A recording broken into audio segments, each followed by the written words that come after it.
दंगल TV के total 9 serial की back to F report of the week 24 के बारे में इस वीडियो में मैं आप लोगों को बताने वाली हूँ।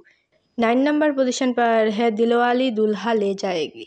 दिलवाली दुल्हा ले जाएगी सीरियल का टीआरपी रेटिंग है 0.1 रेटिंग पॉइंट। 8 नंबर पोजीशन पर है प्यार की राहें।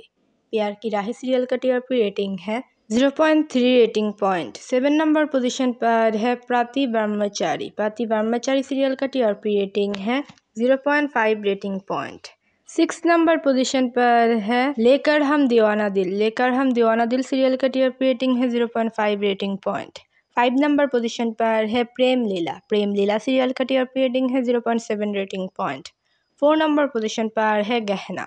गहना सीरियल का टीआरपी रेटिंग है 0.8 rating point. 3rd number position पर है बड़ी घर की छोटी बहू। बड़ी घर की छोटी बहू सीरियल का टीआरपी रेटिंग है 0.9 rating point. 2nd number position पर है मन सुंदर। मन सुंदर सीरियल का टीआरपी रेटिंग है 1.2 रेटिंग पॉइंट। और 1st नंबर पोजीशन पर है मन अति सुंदर। मन अति सुंदर सीरियल का टीआरपी रेटिंग है 1.3 रेटिंग पॉइंट। दंगल टीवी के और सीरियल में से कौन सी सीरियल है आपकी फेवरेट, हमें कमेंट पर बताइए। मोर अपडेट के लिए मेरे चैनल के साथ जुड़े रहिए।